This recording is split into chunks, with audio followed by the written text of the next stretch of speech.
Hello student, आज हम लोग डिस्कस करने जा रहे हैं कूलॉम्स लॉ। प्रीवियस टर्न पे हम लोगों ने चार्ज के बारे में, इलेक्ट्रिक चार्ज के बारे में डिस्कस किया था। वहाँ पर एक जगह हम लोगों ने डिस्कस किया था स्पीड ऑफ लाइट, जो हमने लिख दिया था 3 × 10⁻6 मीटर पर सेकेंड। बट ये थोड़ा सा रॉन्ग हो गया था। यहाँ पे ये 10⁸ मीटर पर सेकेंड होता है, 3 × 10⁸8 मीटर पर सेकेंड। तो इसको आप प्रीवियस वाले लेक्चर में आप लोग इसको सही कर लीजिएगा। बाकी आज हम लोग डिस्कस करेंगे कूलॉम्स लॉ। तो कूलॉम्स लॉ में कूलॉम्स एक साइंटिस्ट थे जिन्होंने क्या किया, 2 चार्ज पार्टिकल लिया और उन चार्ज पार्टिकल पर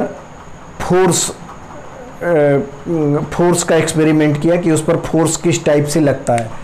तो यहाँ पर मान लो एक चार्ज है, पॉइंट चार्ज Q1 एंड यहाँ पर एक पॉइंट चार्ज Q2। तो इन दोनों को ज्वाइन करने वाला ये लाइन है। तो ये Q ऐसे ही पॉइंट चार्ज थोड़ा सा बड़ा दिखा दे रहे हैं, ये हो गया प्लस प्लस, ठीक है। अब कूलॉम्स ने बोला कि हर एक दो, ये तो आपको पता ही है, हम लोगों ने प्रीवियस टर्न पे डिस्कस किया था प्रॉपर्टी से कि अगर प्लस प्लस चार्ज है, मतलब सेम पोलरिटी के चार्ज हैं, तो क्या लगेगा इन दोनों में, रिपल्सन। तो एक दूसरे को रिपल करेंगे। बट कूलॉम्स ने बताया कि इक्वल फोर्स एक दूसरे पर लगेगा। तो इक्वल फोर्स उन्होंने इसका एक्सपेरिमेंट कैसे किया, इसको m और इसको भी m, दोनों को सेम मास ले लिया, इसको फिक्स कर दिया, यहाँ पर फिक्स। देन इसका इसमें फोर्स लगा, फोर्स से क्या है इस पर, एक्सेलरेशन। तो इसका एक्सेलरेशन निकाल लिया। फिर इसको का क्या कर दिया, इसको फ्री कर दिया और इसको फिक्स कर दिया। फिर उसका एक्सेलरेशन निकाल लिया, तो दोनों का एक्सेलरेशन सेम आया। दोनों का एक्सेलरेशन सेम है, इससे उन्होंने ये कंक्लूजन निकाला कि दोनों पर फोर्स सेम लग रहा है, क्योंकि मास उन्होंने क्या लिया था, दोनों का सेम लिया था, मास सेम लिया था। अगर दोनों पर फोर्स इक्वल लग रहा है तो दोनों का एक्सेलरेशन क्या आएगा, सेम आएगा। तो इससे इन्होंने कैलकुलेट किया। अब यहाँ पर देखिए क्या हो रहा है, हमारे पास 2 बॉडी हैं और दोनों पर क्या लग रहा है, इक्वल एंड अपोजिट फोर्स लग रहा है। 2 बॉडी हैं और दोनों पर कैसा फोर्स लग रहा है, इक्वल एंड अपोजिट फोर्स। तो ऐसा कहाँ पर होता था, न्यूटन्स थर्ड लॉ में क्या होता था, 2 बॉडी पर फोर्स लगता था और इक्वल एंड अपोजिट लगता था, ठीक है। तो इसको हम क्या बोलते थे, एक्शन रिएक्शन पेयर। तो क्या ये एक्शन रिएक्शन पेयर है? अगर कोई इसको बोल देता है कि ये एक्शन रिएक्शन पेयर है, तो देखो जैसे हमारे पास 2 चार्ज हैं, प्लस प्लस, और इस पर फोर्स इधर लग रहा है, इस पर फोर्स इधर F लग रहा है, इधर F लग रहा है। तो इस पर भी 2 बॉडी हैं और दोनों पर अलग अलग अपोजिट में फोर्स लग रहा है, दोनों के फोर्स का डायरेक्शन अलग है। तो क्या हम इसको एक्शन रिएक्शन बोल सकते हैं? ये यहाँ पर देखिए जो फोर्स, इसको हम एक्शन रिएक्शन पेयर नहीं बोल सकते हैं। क्यों नहीं बोल सकते हैं? क्योंकि एक्शन रिएक्शन पेयर अगर ये होता तो इस कंडीशन को भी फॉलो करता है। ये एक्शन रिएक्शन पेयर है, बट ये एक कंडीशन यहाँ पर और हमें अप्लाई करना पड़ेगा, action reaction pair with force always act on line joining between 2 charge. तो लाइन ज्वाइनिंग कौन सा हो गया, ये लाइन ज्वाइन कर रहा है, तो हमेशा जो फोर्स एक्ट करेगा वो इसी लाइन ज्वाइनिंग पर ही करेगा, इसके अलावा इस लाइन ज्वाइनिंग से बाहर नहीं होगा। जैसे इसका लाइन ज्वाइनिंग क्या हो गया, ये हो गया, तो ये फोर्स यहाँ पर एक्ट कर सकता है, ये फोर्स एक्ट नहीं करेगा। तो इसको केवल एक्शन रिएक्शन पेयर अगर लिख देंगे तो वो स्टेटमेंट क्या हो जाएगा, रॉन्ग हो जाएगा। उसके साथ एक स्टेटमेंट और हमें ऐड करना पड़ेगा, एक्शन रिएक्शन पेयर विथ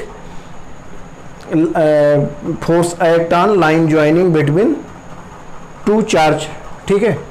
तो कूलॉम्स ने जो इस पर एक्सपेरिमेंट किया, एक तो ये बताया दोनों पर अपोजिट फोर्स लगता है और इक्वल फोर्स लगता है, जिसमें हमने अभी इसका एग्जांपल बताया, मास उन्होंने इक्वल ले लिया और उस पर एक्सेलरेशन निकाला, तो दोनों का एक्सेलरेशन सेम आ रहा था, जिससे उन्होंने कंक्लूजन निकाला कि दोनों पर फोर्स तो अपोजिट है बट इक्वल है। और एक दूसरा ये एक्शन रिएक्शन पेयर है, बट इनमें जो फोर्स लगेगा वो किसके, जो इनमें जो फोर्स लगेगा वो जो हमारा लाइन ज्वाइनिंग ऑफ ये 2 चार्ज होगा उसी लाइन ज्वाइनिंग के अक्रॉस लगेगा। ठीक है, तो फर्स्ट जो कूलाम्स ने रूल दिया वो है F proportional to Q1 and Q2। अब यहाँ पर देखिए, अगर हम Q2 को डबल कर दें तो फोर्स डबल हो जाएगा, बट Q2 और Q1 एंड Q2 दोनों को डबल कर दें तो फोर्स 4 गुना हो जाएगा। और एक रूल इन्होंने दिया जिसको बोलते हैं inverse square law, F proportional to 1/r², और ये r क्या है, इन दोनों के बीच का डिस्टेंस। ठीक है, तो इन दोनों को अगर कंबाइन करने के लिए इन दोनों प्रोपोर्शनल को कंबाइन करते हैं तो ये कांस्टेंट आ जाएगा जिसको यहाँ पर हम k बोल रहे हैं, k Q1 Q2 अपान r²। तो यहाँ पर k जो है k इक्वल टू होता है 1/4 pi epsilon, k equal to 1/4 pi epsilon naught, जिसको हम नेक्स्ट टर्म पे या इस बाद में इसको डिस्कस करेंगे। अभी हम यहाँ पर केवल k कंसीडर करेंगे, और k की इसकी वैल्यू क्या होती है 9 × 10⁹। अब इसका यूनिट क्या हो जाएगा, यूनिट यहाँ से देखिए k का F/r², तो F का क्या हो गया newton, r² metre square upon Q × Q coulomb square. तो इसका यूनिट क्या हो गया, मीटर को L से लिखते हैं तो ये हो गया, इसका यूनिट हो गया न्यूटन, मिनट रोकना को, यहाँ पर देखिए k इक्वल टू क्या हो गया 9 × 10⁹। इसका यूनिट क्या हो जाएगा F × r², तो ये हो गया F का न्यूटन, r² का metre square, and divided by Q1 Q2, तो ये हो गया कूलॉम स्क्वायर। तो इसका यूनिट हो गया 9 × 10⁹ newton metre square upon coulomb square. तो ये हमारा फोर्स का फार्मूला हो गया अकॉर्डिंग टू कूलॉम्स लॉ। ठीक है, तो इस फार्मूले को हम ऐसे लिख सकते हैं, इसका एक वेक्टर फॉर्म भी होता है। अच्छा देखिए, अगर कहीं भी हम किसका बात करेंगे, कूलॉम मतलब इलेक्ट्रोस्टैटिक्स में, इलेक्ट्रोस्टैटिक्स अगर हम कहीं पढ़ रहे हैं तो वहाँ पर हमें मैकेनिक्स आना चाहिए। मैकेनिक्स के इसमें कई पार्ट आएंगे, तो मैकेनिक्स आपका रिवाइज होना चाहिए इलेक्ट्रोस्टैटिक्स पढ़ने के लिए। तो यहाँ पर ये हमारा हो गया फार्मूला। अब इसमें हम देखते हैं इसका वेक्टर फॉर्म। तो अगर इसका हमें ग्राफ बनाना हो तो ग्राफ कुछ इस टाइप से हो जाएगा, इधर हमने ले लिया F और इधर ले लिया R, तो ये ग्राफ कुछ इस टाइप से बनेगा, F प्रोपोर्शनल टू 1/r²। अब यहाँ पर ऐसे क्वेश्चन आता है, कई क्वेश्चन ऐसे आते हैं कि जैसे हमने बताया कि अगर एक चार्ज को डबल कर दिया जाए तो फोर्स क्या हो जाएगा 2 टाइम्स हो जाएगा, दोनों चार्ज को डबल कर दिया जाए तो यहाँ पर क्या हो जाएगा 2Q तो 4Q बाहर आ जाएगा, तो फोर्स कितना गुना हो जाएगा 4 गुना हो जाएगा। ऐसे ही R पे आता है, R पे क्वेश्चन आता है, अगर R को डबल कर दिया जाए, R को डबल कर देंगे तो फोर्स कितने टाइम्स कम हो जाएगा। अगर R को हम क्या करेंगे, R को डबल करेंगे तो फोर्स उसके स्क्वायर में कम होगा। तो जैसे मान लो अगर हम R को डबल करते हैं, मान लो अभी फोर्स क्या था F equal to K Q1 Q2 by r²। अब R को हमने डबल कर दिया तो F डैश क्या हो गया K Q1 Q2 अपान डबल कर दिया तो 2R का स्क्वायर 4R।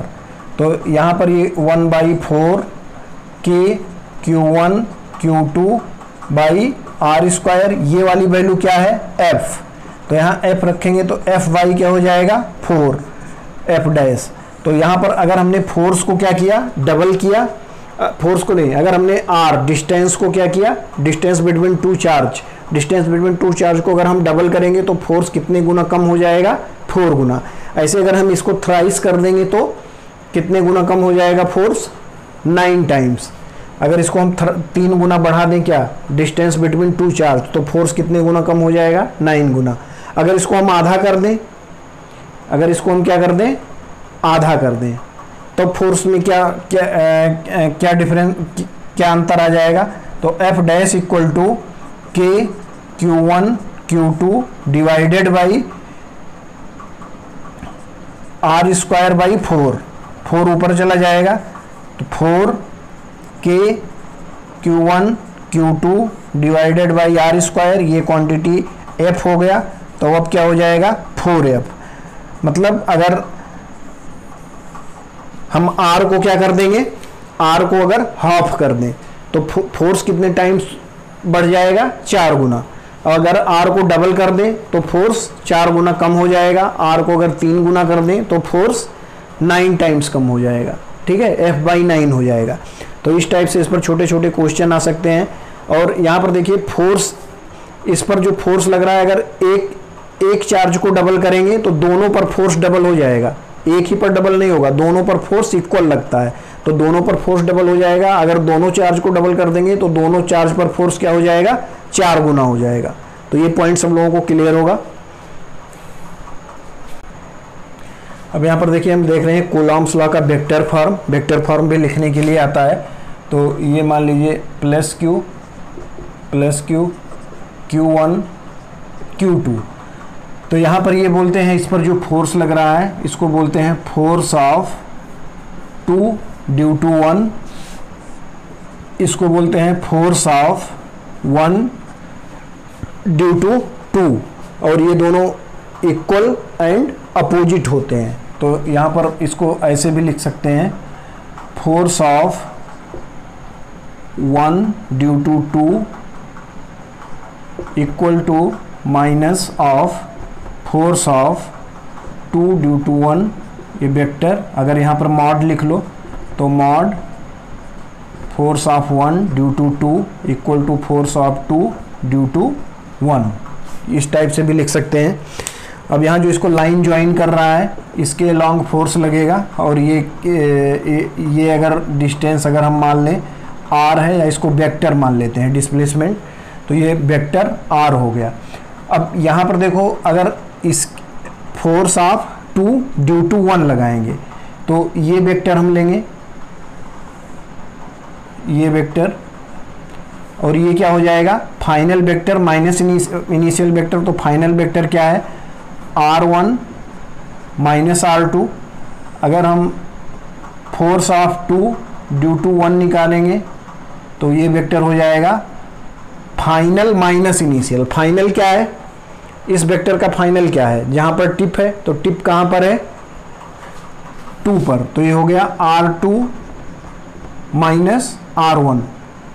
वेक्टर का सिंबल भी लगा दो, ठीक है। तो यहाँ से देखिए, ये अगर वेक्टर फॉर्म लिखेंगे तो इसके लिए क्या हो जाएगा, vector force of 2 due to 1, तो ये वेक्टर हम लिखेंगे R1 माइनस R2, क्योंकि ये वाला वेक्टर है, तो फाइनल पोजीशन इसका यहाँ पर है, फाइनल पोजीशन R1 पर माइनस R2। ऊपर वाला समझिए, ये ऊपर वाला फोर्स ऑन 2 ड्यू टू 1, तो यहाँ पर देखिए टिप यहाँ पर है, तो फाइनल पोजीशन ये हो गया, मतलब R2 minus initial position R1। और यहाँ पर जो हमारा R वेक्टर है, R वेक्टर इक्वल टू क्या हो जाएगा, R1 माइनस R2। और अगर इन दोनों की मॉड की बात करें तो इन दोनों का मॉड आपस में इक्वल होगा, बट यहाँ पर इसका हमने यहाँ पर मॉड दिया है, यहाँ पर डायरेक्शन दोनों का अपोजिट होगा, बट मैग्नीट्यूड इक्वल होगा। डायरेक्शन क्या होगा, अपोजिट, बट मैग्नीट्यूड इक्वल, ठीक है। तो इसलिए हमने मॉड R को लिख दिया है R2 माइनस R1, या इसी मॉड R को ऐसे भी लिख सकते हो, R2 vector minus R1 vector. अब यहाँ पर देखो, अगर हम इसका फार्मूला लिखें तो ये क्या हो जाएगा, force of 1 due to 2, force on 1 due to 2 के Q1 Q2 divided by mod r का स्क्वायर, इसके बीच की दूरी, इनटू पोजीशन वेक्टर। तो पोजीशन वेक्टर ये हमारा क्या हो गया, ये हमारा फोर्स हो गया। अब इसका डायरेक्शन लिखना है, तो डायरेक्शन के लिए क्या लिखेंगे, यूनिट वेक्टर। जो हमारा वेक्टर है उसका यूनिट वेक्टर ले लेंगे। तो यहाँ पर इसका यूनिट वेक्टर के लिए क्या हो जाएगा, r1 माइनस r2 का यूनिट वेक्टर, ये हो गया। अब यूनिट वेक्टर हम लिखते कैसे हैं, जैसे मान लो वेक्टर a हो, इसका यूनिट वेक्टर लिखना हो तो vector a divided by mod a, ये हो गया हमारा यूनिट वेक्टर। तो इस वेक्टर का हमें क्या लिखना है, यहाँ पर इस वेक्टर का हमें लिखना है यूनिट वेक्टर। तो ये क्या हो जाएगा, k q1 q2 divided by vector r square into, यहाँ पर क्या हो जाएगा unit vector, vector r1 r2 divided by इसका मॉड। तो ये हो गया r1 r2 का मॉड। अब यहाँ पर देखो ये क्या है, ये भी यही है r1 माइनस r2 का मॉड। तो r1 माइनस r2 का मॉड ये है, ये भी r1 माइनस r2 का मॉड है। तो इसको क्या लिख सकते हैं, k q1 q2 divided by r1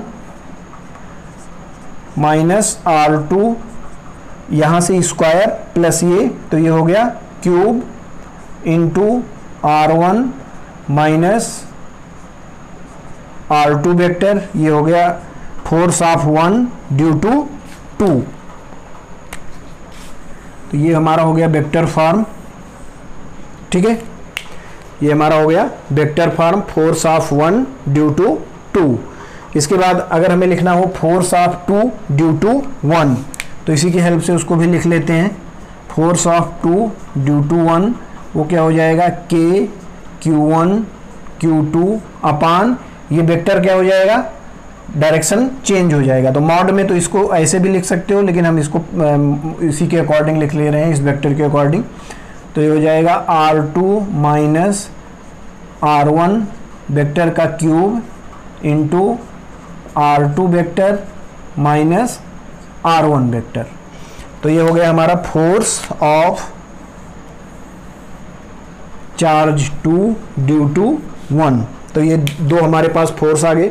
अच्छा, यहाँ पर देखना, कूलॉम्स ने बोला था, दो प्रॉपर्टी तो बोला था कि F is proportional to Q1 and F is proportional to Q1 into Q2 and F is proportional to 1 by are square.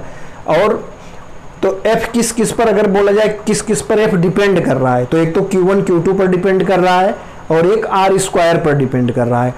K यहाँ पर देखो K पर भी डिपेंड करता है, बट एक स्पेस के लिए K कांस्टेंट होता है। जैसे मान लो वैक्यूम के लिए K कांस्टेंट होता है, लेकिन अगर इसको किसी और मीडियम में लेके चले जाओगे तो K उस मीडियम के अकॉर्डिंग वेरी कर जाता है।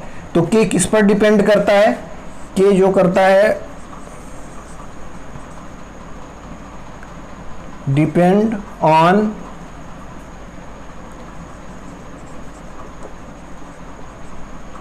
मीडियम। K किस पर डिपेंड करता है, मीडियम पर। तो अगर K मीडियम पर डिपेंड करेगा तो फोर्स भी मीडियम पर डिपेंड करेगा। तो अगर ये बोला जाए कि फोर्स किस किस पर डिपेंड कर रहा है, तो फोर्स एक तो चार्ज पर डिपेंड कर रहा है, Q1 एंड Q2, इन दोनों के बीच की दूरी पर डिपेंड कर रहा है। और थर्ड किस पर डिपेंड कर रहा है, K मीडियम पर। लेकिन अगर एक मीडियम में बात हम करें तो K कांस्टेंट हो जाता है। तो अगर सेम मीडियम में हम बात करें तो सेम मीडियम में किस पर डिपेंड करेगा, Q1 एंड Q2 एंड उसके बीच की दूरी आर स्क्वायर। तो ये हमारा हो गया वेक्टर फॉर्म, इसको नोट कर लीजिए।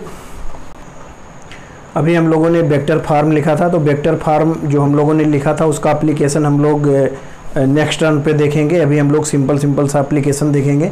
यहाँ पर देखिए चार्ज के मतलब कूलॉम्स ला के कुछ पॉइंट लिखे हुए हैं जो हम अभी बता चुके हैं आपको। फर्स्ट पॉइंट है electrostatics force act on two charge, ठीक है। Second point direction of force on both the charges opposite to each other, मतलब डायरेक्शन ऑफ फोर्स दोनों चार्ज पर अपोजिट होगा एक दूसरे के। Third point magnitude of force is same, magnitude same होगा, केवल क्या अलग होगा, डायरेक्शन, ठीक है। फोर्थ पॉइंट इंपॉर्टेंट है, above three points concludes this electrostatic force is a action reaction pair and direction of force is always the line joining of two charge। तो action reaction pair तो है, लेकिन कब action reaction pair है, जब क्या एक कंडीशन इसके साथ दे दिया गया है, कौन सा condition, direction of force is always line joining of two charge. अगर ये कंडीशन फॉलो होगा तभी एक्शन रिएक्शन पेयर है, नहीं तो नहीं है। ठीक है। Fifth point, above point conclude that electrostatic force is a central force। इसको क्या बोलते हैं, central force. Electrostatic force is a central force. Central force किसको बोलते हैं, जहां पर फोर्स जो है दोनों के लाइन ज्वाइनिंग के एलोंग लगे। तो यहाँ पर फोर्स कहाँ पर लग रहा है, दोनों चार्ज को लाइन ज्वाइन कर रहा है, उसी लाइन के एलोंग लग रहा है, तो इसको क्या बोलते हैं, सेंट्रल फोर्स। ठीक है। और 6 पॉइंट है, force between two charge is independent of परजेंस and absence of other charge. ये भाई हम डिस्कस करेंगे, इसको अभी हम लोगों ने डिस्कस नहीं किया है, तो ये पॉइंट नोट कर लीजिए। बाकी ये 6 पॉइंट हम लोग अभी डिस्कस करते हैं। अभी हम लोगों ने 6 पॉइंट यहाँ पर लिया था। 6 पॉइंट क्या था, 6 पॉइंट था force between two charge independent of presence and absence of an other charge. ठीक है।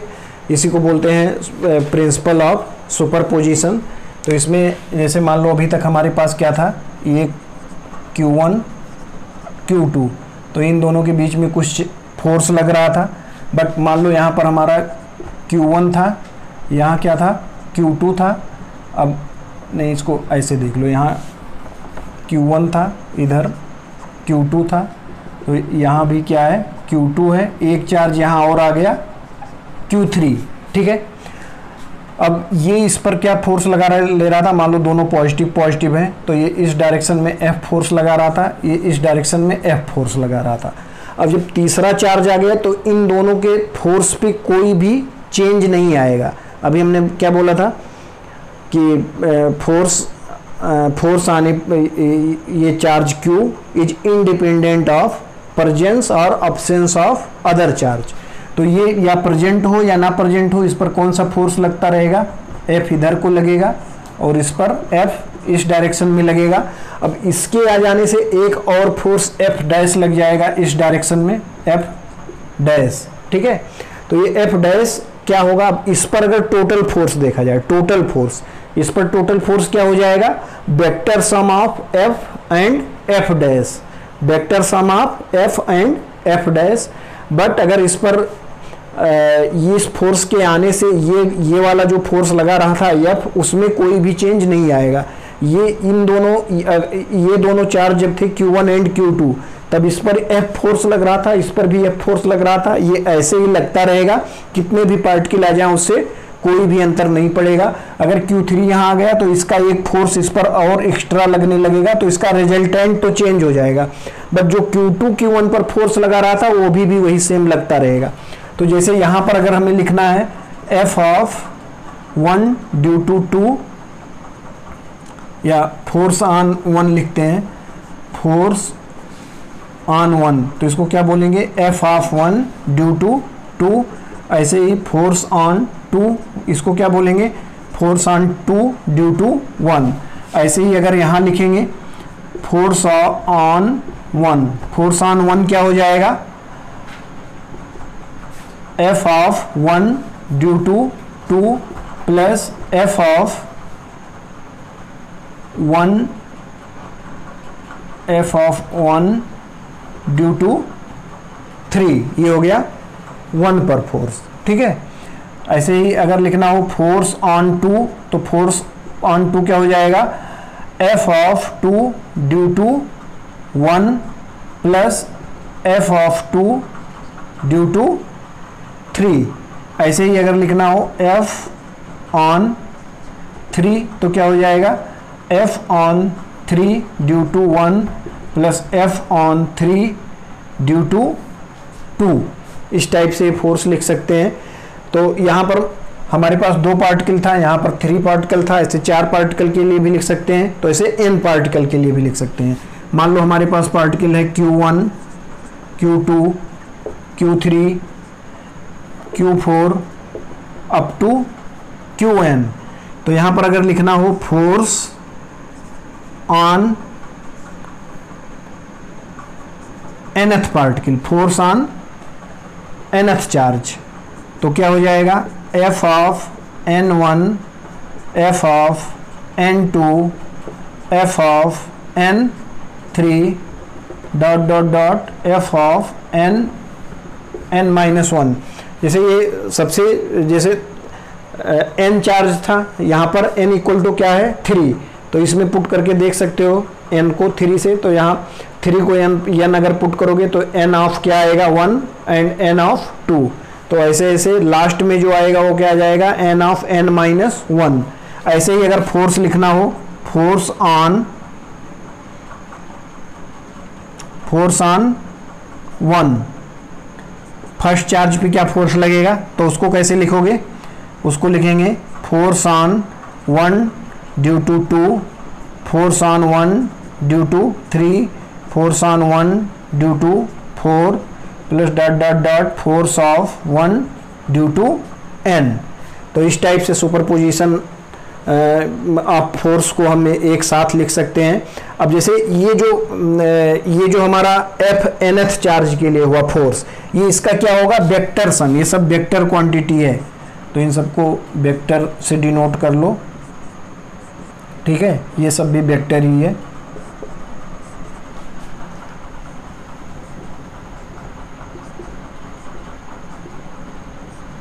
तो टोटल फोर्स क्या हो जाएगा vector sum of pair of force, ठीक है। अब ये सब लोगों के समझ में आ रहा होगा सुपरपोजिशन, प्रिंसिपल ऑफ सुपरपोजिशन, मतलब इसका मीनिंग क्या हो गया कि अगर हमारे पास दो चार्ज थे, उन दोनों चार्ज से इस पर F फोर्स लग रहा था, इस पर F फोर्स लग रहा था, तो तीसरे वाले चार्ज के आने से इस पर कोई इफेक्ट नहीं होगा, ठीक है। तीसरे वाले फोर्स के आने से इसके फोर्स पर कोई इफेक्ट नहीं होगा, बट क्या अंतर हो जाएगा, इसका रिजल्टेंट फोर्स बढ़ जाएगा। रिजल्टेंट फोर्स क्यों बढ़ जाएगा, क्योंकि अब इसका और इसका वेक्टर सम आ जाएगा। तो इसका और इसका वेक्टर सम, मान लो एंगल थीटा पर लग रहे हैं, तो इसका वेक्टर सम निकालोगे तो एंगल थीटा पर जब वो इसको ऐड करोगे तो कहीं बीच से इसका रिजल्टेंट आएगा और जो इसका वेक्टर सम होगा। यहाँ पर देखिए जो हमने भी बताया था कि इस फोर्स पर कोई इसका जो फोर्स होगा वो वेक्टर सम होगा, उसी को हमने लिख दिया है। In a system of n charge the total electrostatic force on any one charge is the vector sum. यहाँ पर क्या लिखा हुआ है, vector sum of the force due to all remaining charge on this charge, ठीक है। इसका मतलब क्या हुआ कि इस पर जो टोटल n चार्ज अगर मान लो है, तो n चार्ज जो इस पर फोर्स लगाएंगे, इसका जो रिजल्टेंट फोर्स होगा वो क्या होगा, इसका वेक्टर सम। तो इस पॉइंट को नोट कर लीजिए। यहाँ पर देखिए बोर्ड में आता है कंपेयर करने के लिए electrostatics force and gravitational force.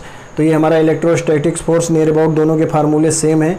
ये क्या होता है electrostatics force, proportional to Q1 and Q2। ये प्रोपोर्शनल टू होता है gravitational force M1 and M2। Electrostatics force होता है प्रोपोर्शनल टू 1/r² एंड यहाँ पर देखिए स्टूडेंट, ये कंपेयर करने के लिए आता है electrostatic force and gravitational force. तो इलेक्ट्रोस्टैटिक्स फोर्स क्या होता है, proportional to Q1 charge and Q2 charge, and gravitational force क्या होता है, proportional to M1 into M2। ये इलेक्ट्रोस्टैटिक्स फोर्स होता है प्रोपोर्शनल टू 1/r², तो ग्रेविटेशनल फोर्स होता है प्रोपोर्शनल टू 1/r²। तो यहाँ पर देखिए सिमिलरिटीज पहले लिखने के लिए आता है। सिमिलरिटीज होता है दोनों क्या करते हैं, दोनों इनवर्स स्क्वायर लॉ को फॉलो करते हैं। Inverse square law F proportional to 1/r²।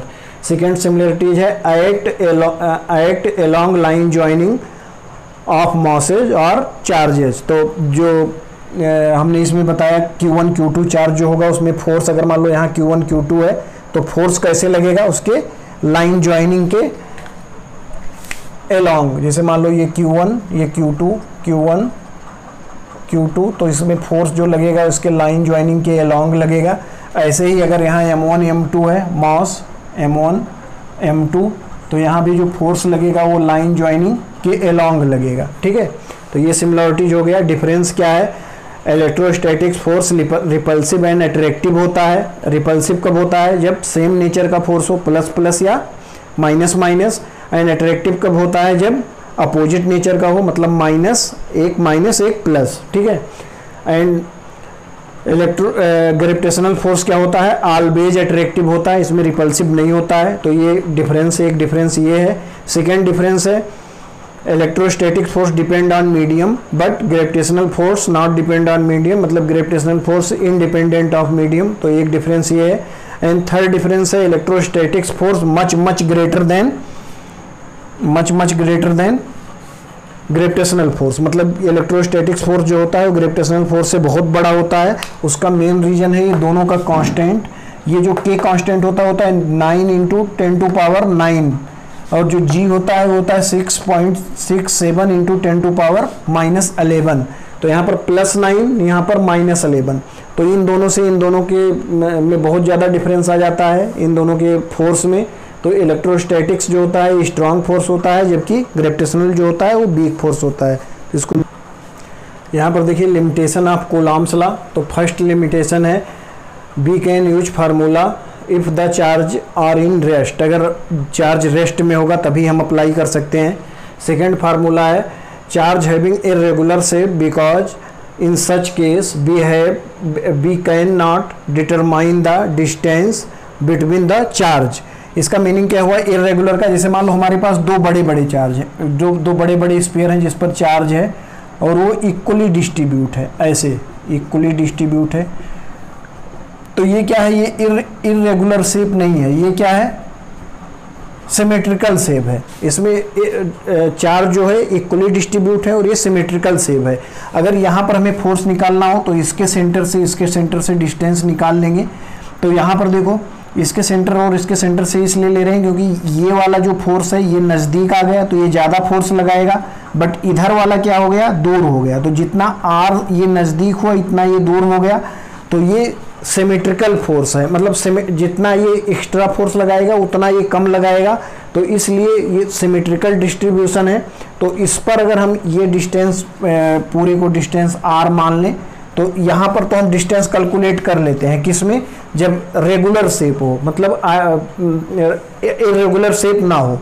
But अगर कोई इरेगुलर शेप है, कोई ऐसे टेढ़ा मेढ़ा सा शेप हो गया, दो टेढ़े मेढ़े शेप हो गए, इसको इरेगुलर शेप बोलेंगे। तो इसमें आप डिस्टेंस कहाँ से कैलकुलेट करोगे? अगर यहाँ से कैलकुलेट करोगे तो ये आप नहीं बोल सकते हो कि ये हमारा ये दोनों के बीच का डिस्टेंस है या ये दोनों के बीच का डिस्टेंस है।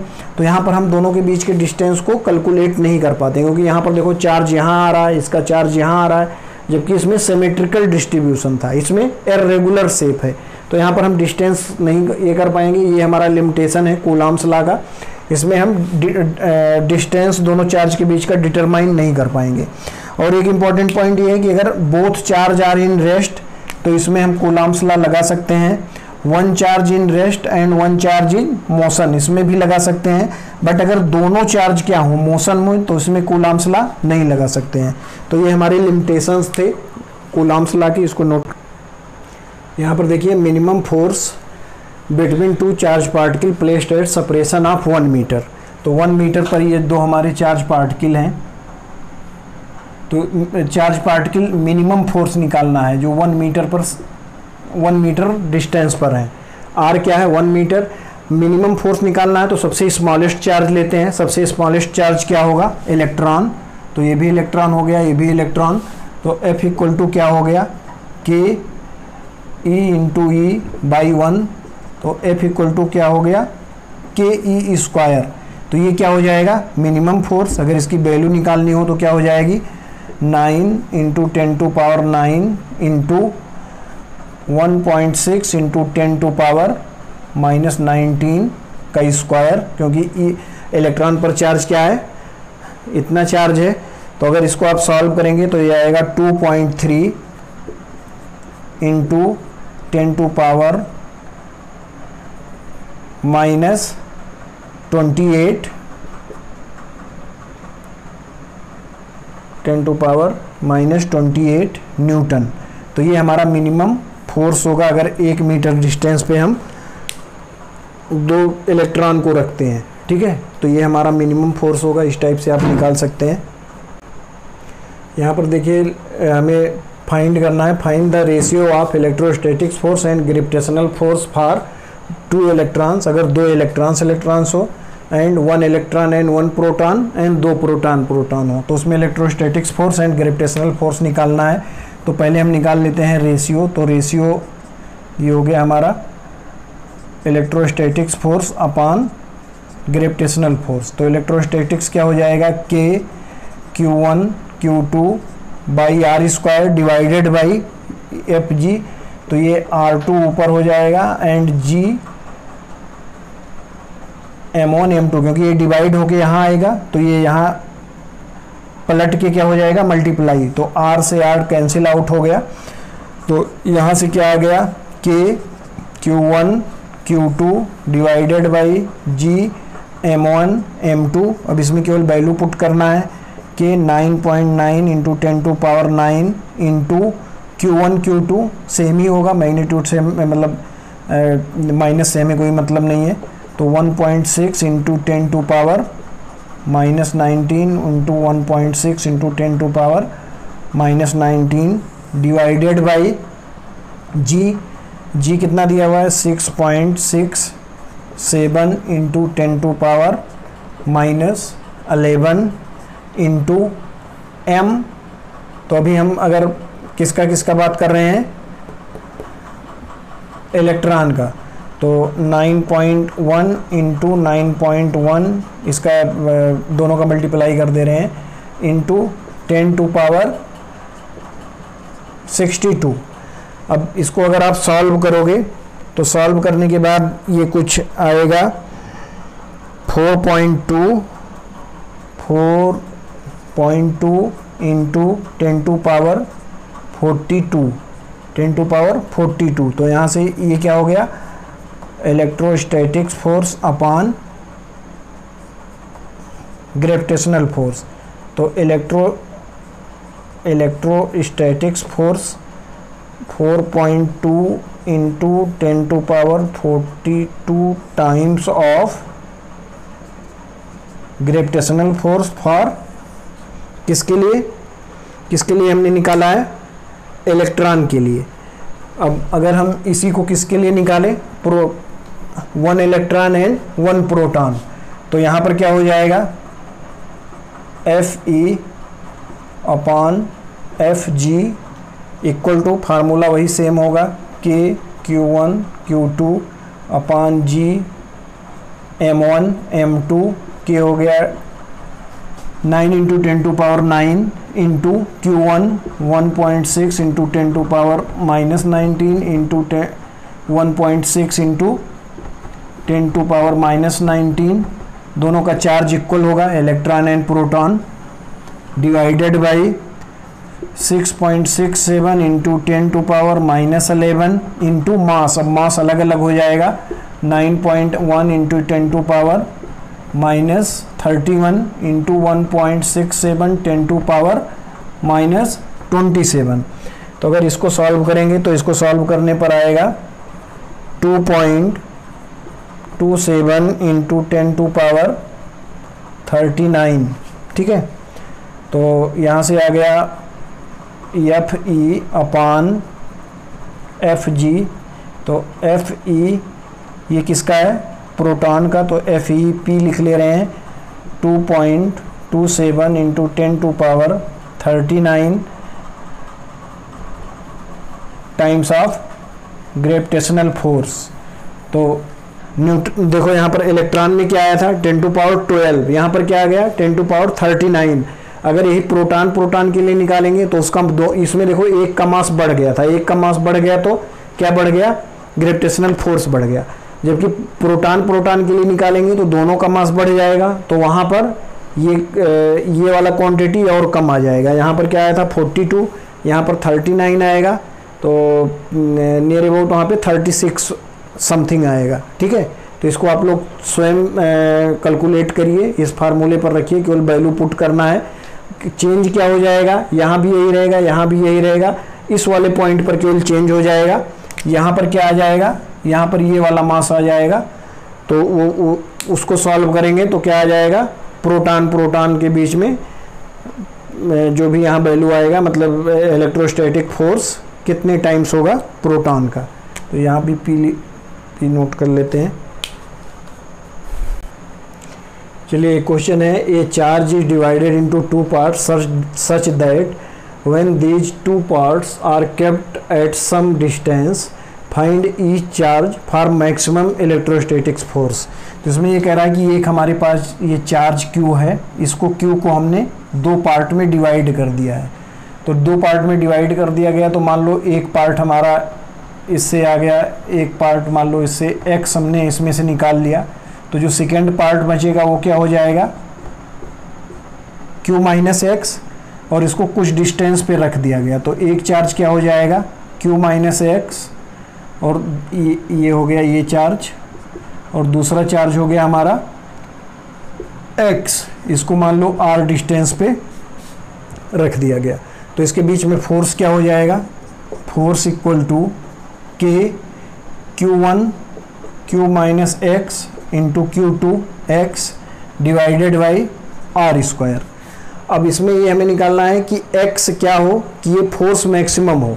तो यहाँ पर देखो f किसका फंक्शन है, यहाँ f के लिए k क्या है, कांस्टेंट है, और r भी क्या है, कांस्टेंट है। r को हमने फिक्स कर दिया है, r को चेंज नहीं कर रहे हैं, केवल किसको चेंज कर रहे हैं, q को। ये हमारे पास q था जिसको डिवाइड किया गया है टू पार्ट में, तो इस x को चेंज कर रहे हैं। तो यहाँ f किसका फंक्शन है, x का, मतलब x अगर चेंज होगा तो f चेंज होगा, जबकि ये दोनों k कांस्टेंट है और r कांस्टेंट है। तो f किसका फंक्शन है, x का।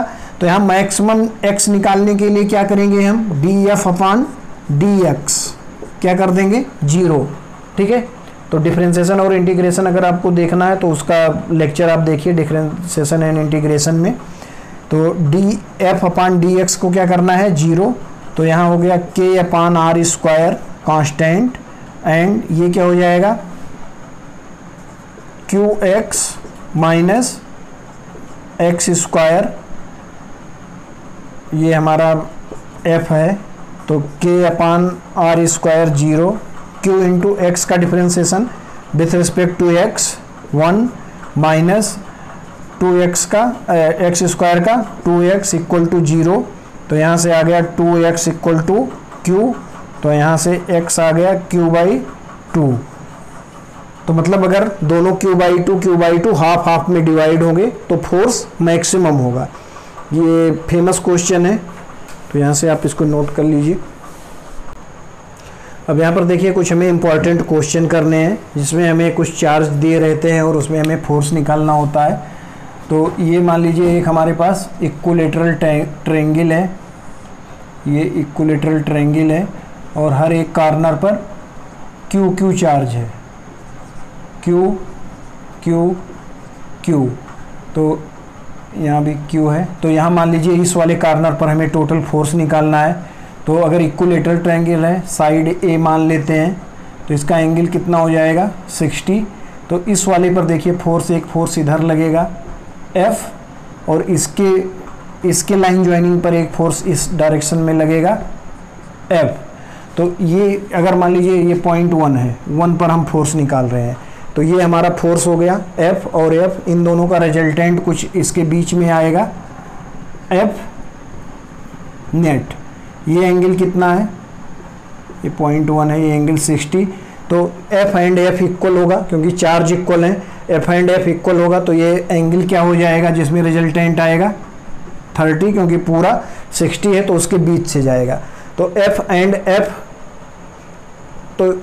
एंड F दो हमारे पास फोर्स आ गए, और कितने एंगल पर इन दोनों फोर्स कितने एंगल पर लगे हुए हैं, ये एंगल है 60। तो इसका रिजल्टेंट क्या आ जाएगा,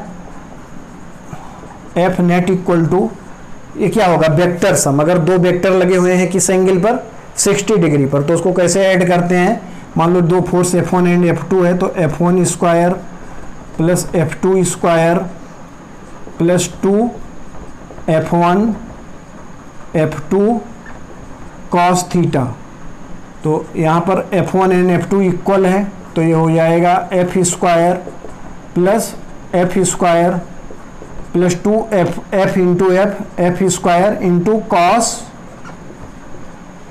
60, तो ये हो गया रूट ऑफ ये 2f square plus 2f square का 61/2, तो ये हो गया f स्क्वायर। तो टोटल कितना हो गया 3f स्क्वायर, ठीक है 3f स्क्वायर। तो यहाँ से क्या आ गया f रूट 3 यहाँ से आ गया। अब f हमारा होगा क्या, f जो होगा वो क्या होगा, f equal to k into Q square, क्यों q into Q divided by A square. तो ये हो गया k Q square upon A square, इसकी वैल्यू यहाँ पुट कर दीजिए। तो f नेट क्या हो गया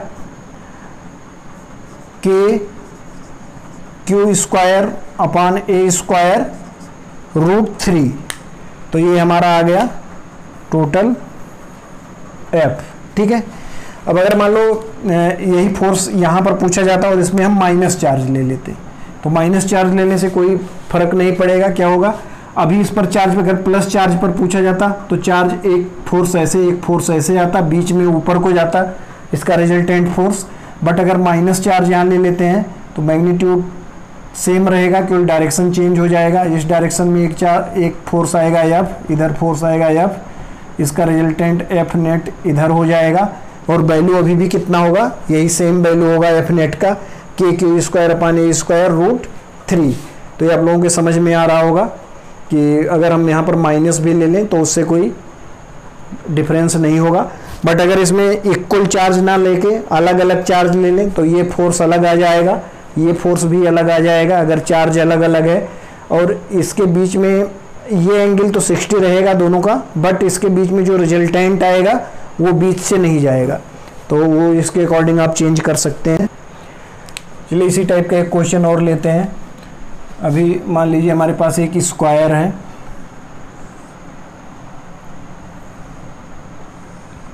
और हर एक कॉर्नर पर Q charge, Q Q Q, ये स्क्वायर है, ठीक है। अब यहाँ पर देखिए ये साइड लेंथ हो गया ए। मान लीजिए इस कॉर्नर पर हमें फोर्स निकालना है, तो यहाँ पर देखो कितने फोर्स लग रहे हैं, एक तो इस क्यू से, तो ये इसके लाइन ज्वाइनिंग में गया, और एक इस क्यू से ये इसके लाइन ज्वाइनिंग में गया। तो ये फोर्स इस फोर्स को हम डायरेक्ट चलो लिख ले रहे हैं, अब उतना टाइम नहीं लेते हैं। ये फोर्स क्या हो जाएगा के Q square upon A square, या एफ मान लें इस फोर्स, चलो ठीक है डायरेक्ट लिखो, के Q square upon A square, ये भी इतना हो गया। अब ये फोर्स देखो, ये फोर्स अलग हो जाएगा, इसका लाइन ज्वाइनिंग ये हो गया, अब ये इसके अकॉर्डिंग लगेगा यहाँ पर, और ये एंगल क्या होगा 45, ठीक है। और ये लेंथ क्या हो जाएगा, ये ए, तो ये ए रूट 2, ठीक है, ए रूट 2। तो ये यहाँ पर क्या हो जाएगा, ये हो जाएगा के क्यू स्क्वायर अपान ए रूट 2 का स्क्वायर, तो ये हो जाएगा 2a स्क्वायर। अब यहाँ पर देखिए ये दो फोर्स लगे हुए हैं यहाँ 90 डिग्री पर, ये और ये, और दोनों इक्वल हैं, तो दोनों इक्वल हैं, तो इसका रिजल्टेंट कहाँ से जाएगा, इन दोनों के बीच से जाएगा और इसी के डायरेक्शन में जाएगा। तो इन दोनों का रिजल्टेंट जो होगा, इसका रिजल्टेंट और इसका रिजल्टेंट, ये कहाँ से जाएगा, यहाँ से जाएगा, इसी लाइन पर जाएगा, सेम इसी लाइन पर। और ये क्या हो जाएगा, अगर ये एफ होता तो ये क्या हो जाता, एफ रूट 2। तो ये अगर क्वांटिटी इतना है तो ये हो जाएगा इतना रूट 2। तो ये क्या हो गया, K Q square upon A square root 2। अब ये दो फोर्स एक ही डायरेक्शन में लगे हुए हैं, तो दो फोर्स एक ही डायरेक्शन में लगे हुए हैं, तो दोनों को सिंपली क्या करना है, ऐड कर लेना है। तो जो हमारा एफ नेट होगा वो क्या हो जाएगा, दोनों फोर्स को ऐड कर लीजिए, के Q square divided by 2a square plus के Q square upon A square root 2। फिर से समझिए इसको, ये फोर्स कितना हो गया, क्यू ए डिस्टेंस पे लगा है, के Q square by A square हो गया। ऐसे ही सेम ये भी फोर्स हो गया, ये डिस्टेंस ए है, फोर्स क्यू इसके लाइन ज्वाइनिंग के डायरेक्शन में अलोंग द लाइन ज्वाइनिंग के Q square upon A square. तो ये दोनों फोर्स एट द 90 डिग्री पर लग रहे हैं, तो इन दोनों का रिजल्टेंट क्या हो जाएगा, के Q square upon A square root 2, क्योंकि 90 डिग्री पर लग रहे हैं, ठीक है। और एक फोर्स ये इस लाइन ज्वाइनिंग में लगेगा, ये चार्ज यहाँ पर क्यू है, ये चार्ज क्यू, ये डिस्टेंस क्या हो गया ए रूट 2, ए है तो ये क्या हो जाएगा ए रूट 2। तो ये फोर्स क्या हो जाएगा के Q square upon 2a square क्यों, इसका स्क्वायर होगा ए रूट 2 का, तो रूट 2 का स्क्वायर 2, a का स्क्वायर a स्क्वायर, तो 2a स्क्वायर हो गया। अब दो फोर्स आ रहे हैं और दोनों एक ही डायरेक्शन में है 45 डिग्री पर, तो दोनों एक ही डायरेक्शन में है, तो सिंपली ऐड हो जाएंगे दोनों फोर्स। तो ये दोनों फोर्स हमने ऐड कर लिया, के Q square upon 2a square and के Q square upon A square root 2, जो इसका और इसका रिजल्टेंट था, ये रेड से लिखा हुआ है इन दोनों का रिजल्टेंट।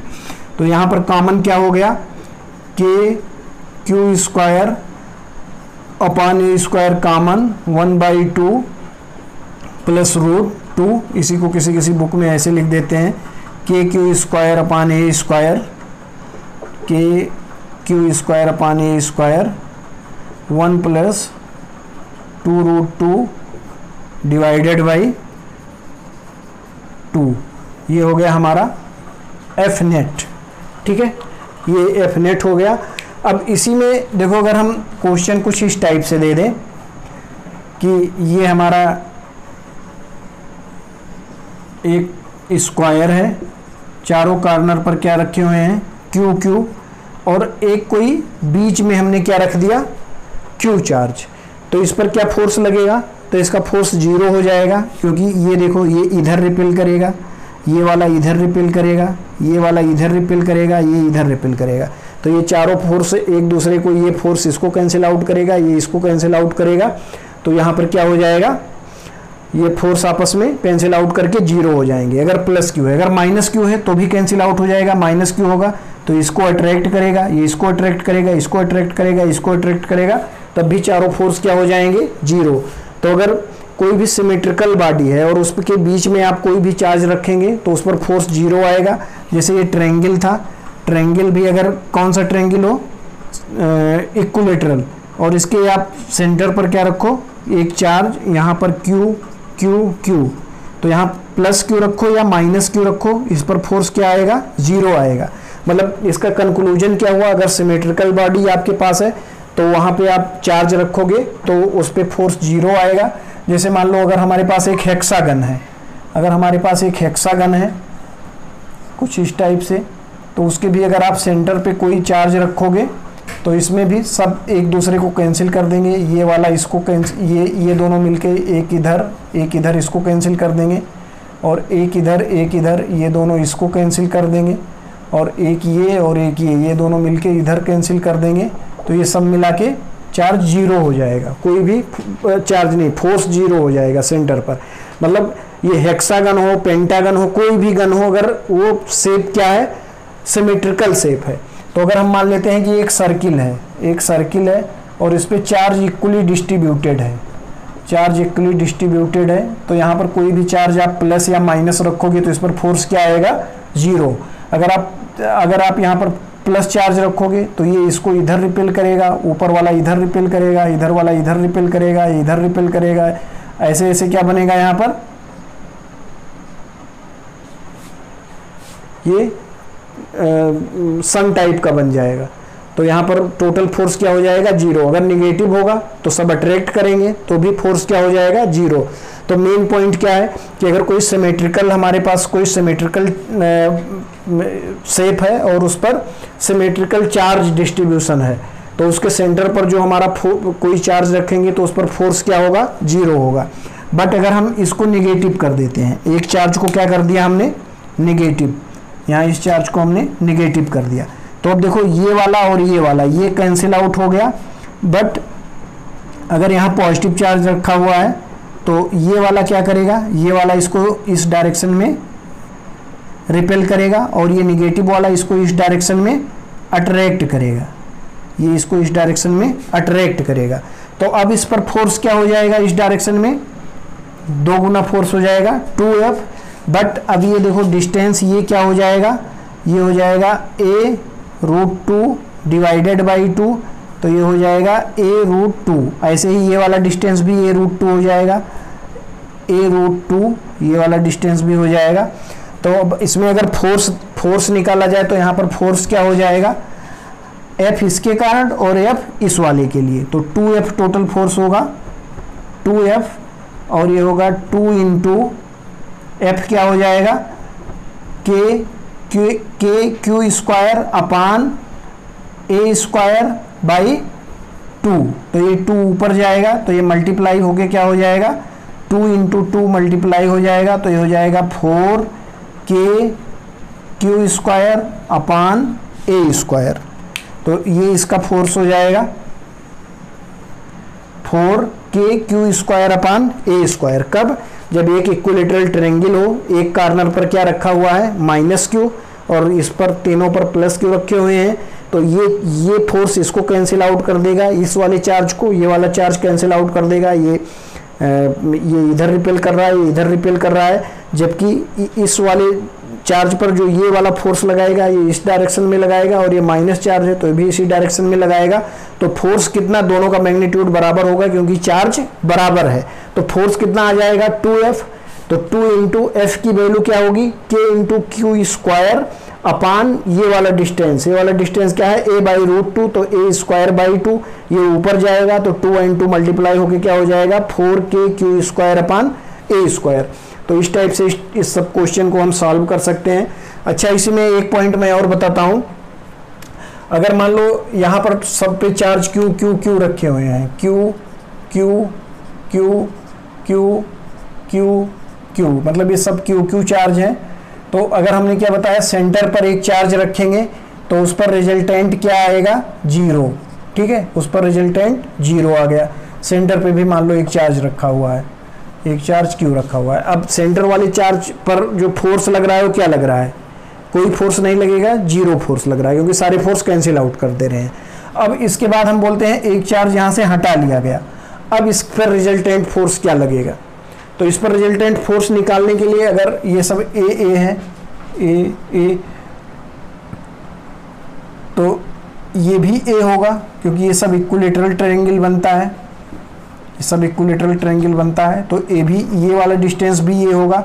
यहाँ एक चार्ज था जिसको हटा लिया गया, अगर ये चार्ज होता तो टोटल फोर्स क्या था 0, जब इसको हटा लिया गया तो ये जितना फोर्स लगा रहा था वो अगर जितना फोर्स लगा रहा था उतना ही फोर्स अब एक्स्ट्रा आ जाएगा, क्योंकि अगर ये Q चार्ज यहाँ पर होता तो टोटल चार्ज 0 था, अब इसको हटा लिया गया तो कितना चार्ज इस पर एक्स्ट्रा आ जाएगा, जो ये बैलेंस कर रहा था तो वो कितने चार्ज को बैलेंस कर रहा था, वो चार्ज बैलेंस कर रहा था Q square upon A square, यही चार्ज तो वो बैलेंस कर रहा था।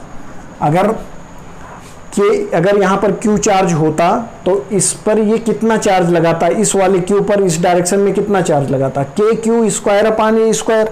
जब उसको हटा लिया गया तो अगर ये वाला Q यहाँ पर होता तो ये इस पर इतना फोर्स लगा के इस चार्ज को बैलेंस कर देता, मतलब उस पर 0 चार्ज कर देता।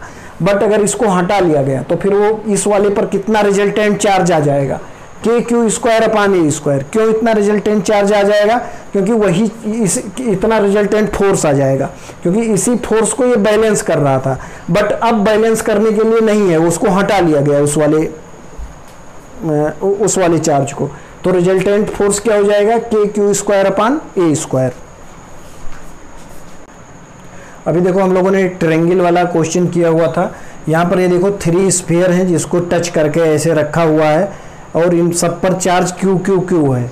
तो यहाँ पर ये पूछा जा रहा है कि इसमें एक के सेंटर पर कितना फोर्स लगेगा, तो ये इन तीनों के सेंटर हो गए, इसके सेंटर को अगर आप ऐसे कनेक्ट करेंगे तो ये इक्विलेटरल ट्रायंगल बनेगा, ठीक है, इक्विलेटरल ट्रायंगल। या और किसी भी एक पॉइंट पे फोर्स पूछा गया है, किसी भी एक सेंटर पे, तो इस वाले सेंटर को मान लो, तो इसमें इधर को फोर्स लगेगा F और एक फोर्स इधर को F लगेगा और ये एंगल 60 डिग्री हो जाएगा, तो ये भी कितना हो जाएगा 60 डिग्री, तो ये बीच से जाएगा ऐसे 30 डिग्री पर, इसका रिजल्टेंट जो होगा एफ नेट, और ये अभी हमने एफ नेट ट्रायंगल के लिए निकाला था, तो एफ नेट क्या हो जाएगा, F root three. F root three हमने अभी निकाला था ट्रायंगल के लिए, ये इसमें फार्मूला लगाया था F net equal to root of F one square plus F two square plus 2f1 f2 cos theta. तो cos थीटा यहाँ पर 60 डिग्री है, तो वो भी हम लोगों ने निकाला था। यहाँ पर देखो हमने बोला था जब लिमिटेशन बताया था, तो यहाँ पर बताया था कि अगर कोई भी हमारे पास सिमेट्रिकल बॉडी है तो उसके हम सेंटर से डिस्टेंस ले सकते हैं। अगर इस पर चार्ज क्यू क्यू क्यू है, यहाँ बीच में ये मान रहे हैं कि इसे टच नहीं कर रहा है, बीच में एक ऐसा एज्यूम करेंगे कि ये बीच में हमारे पास एक कोई इंसुलेटर फिल्म रखा हुआ है, थिन इंसुलेटर फिल्म, मतलब टच नहीं कर रहे हैं बट एकदम नज़दीक में है, मान लो टच ही कर रहे हैं, एक थिन इंसुलेटर फिल्म रखा हुआ है। तो ये डिस्टेंस क्या हो जाएगा, ये डिस्टेंस अगर इसका रेडियस क्या है r, इसका रेडियस r है, तो ये डिस्टेंस 2r हो जाएगा, 2r। तो अगर f क्या हो जाएगा, f equal to K Q square, इसका क्यू क्यू हर एक पे चार्ज है, तो K Q square upon R square, R क्या हो जाएगा 2r का स्क्वायर, तो ये हो गया 4r स्क्वायर। यहाँ पे वैल्यू पुट कर देंगे तो एफ नेट इक्वल टू क्या हो जाएगा,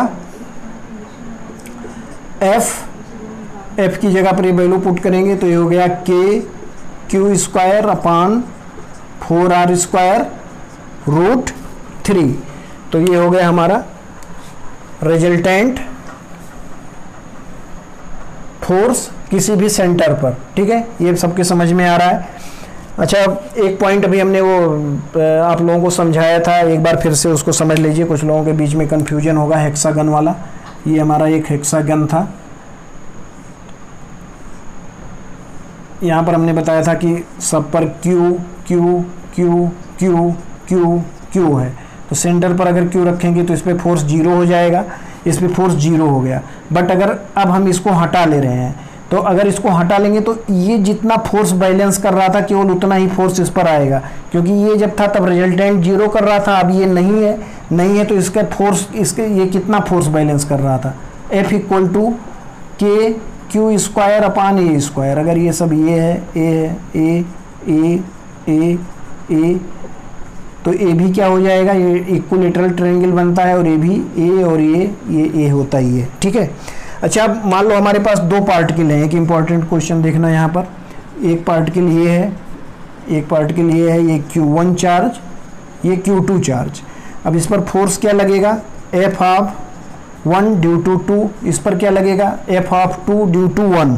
अब अगर ये फोर्स दे दिया गया F ऑफ 2 ड्यू टू 1, इस फोर्स को अगर हमने दे दिया कि ये है 4i माइनस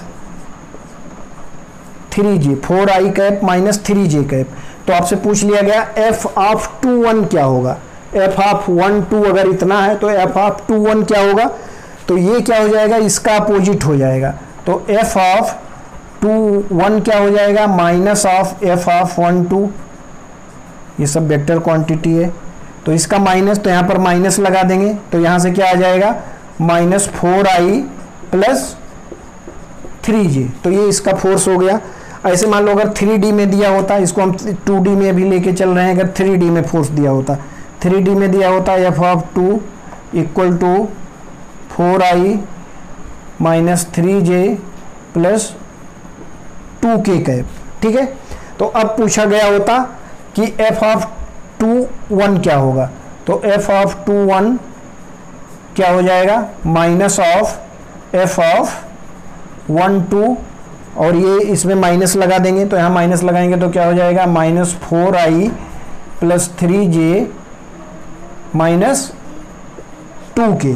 तो इस टाइप का भी सिंपल क्वेश्चन आ सकता है कि अगर दो पार्टिकल हैं, एक पर फोर्स दिया हुआ है i j k के टर्म में, तो दूसरे पर फोर्स क्या होगा, तो इसका ये माइनस हो जाएगा, केवल डायरेक्शन चेंज हो जाएगा, मैग्नीट्यूड सेम होगा। अगर यहाँ से मैग्नीट्यूड पूछ लिया जाए तो इसका मैग्नीट्यूड क्या होगा, रूट ऑफ 4 का स्क्वायर प्लस 3 का स्क्वायर। तो इसका भी मैग्नीट्यूड निकालेंगे तो इसका भी मैग्नीट्यूड वही होगा, रूट ऑफ 4 का स्क्वायर प्लस 3 का स्क्वायर। ऐसे ही अगर इसका मैग्नीट्यूड निकालें तो क्या होगा, रूट ऑफ, इसका मैग्नीट्यूड अगर निकालते हैं तो मैग्नीट्यूड क्या होगा, 4 का स्क्वायर प्लस 3 का स्क्वायर प्लस 2 का स्क्वायर, यहाँ से मैग्नीट्यूड निकालेंगे तो यहाँ से भी आएगा 4 का स्क्वायर प्लस 3 का स्क्वायर प्लस 2 का स्क्वायर। तो मैग्नीट्यूड तो सेम होगा बट डायरेक्शन अपोजिट होगा, तो यहाँ पर हमने माइनस साइन लेके इसका डायरेक्शन अपोजिट कर दिया। तो ये कुछ हमारे इंपॉर्टेंट क्वेश्चन थे जो आज हम लोगों ने देखा। नेक्स्ट टर्न पे हम लोग करेंगे इक्विलिब्रियम क्वेश्चन। इक्विलिब्रियम में क्या होता है, हमारे पास दो चार्ज दिया रहेगा तो उसमें ये देखना होगा कि एक तीसरे चार्ज को कहाँ रखें कि वो इक्विलिब्रियम पर हो, बीच में कब बीच में रखते हैं, कब साइड पर रखते हैं, ये सब हम नेक्स्ट टर्न पर सीखेंगे। तो नेक्स्ट टर्न पे हम लोगों का इम्पॉर्टेंट टॉपिक होगा चार्ज इन इक्विलिब्रियम पोजीशन। तो अगर आप लोगों को ये लेक्चर बेनिफिशियल लग रहा है तो आप इसको लाइक करिए, शेयर करिए, सब्सक्राइब करिए एंड अगर आपको और बेल आइकन को प्रेस करिए। अगर आपको कोई प्रॉब्लम है तो आप कमेंट बॉक्स में लिख सकते हैं, हम उसका आंसर करने की कोशिश करेंगे। Thank you.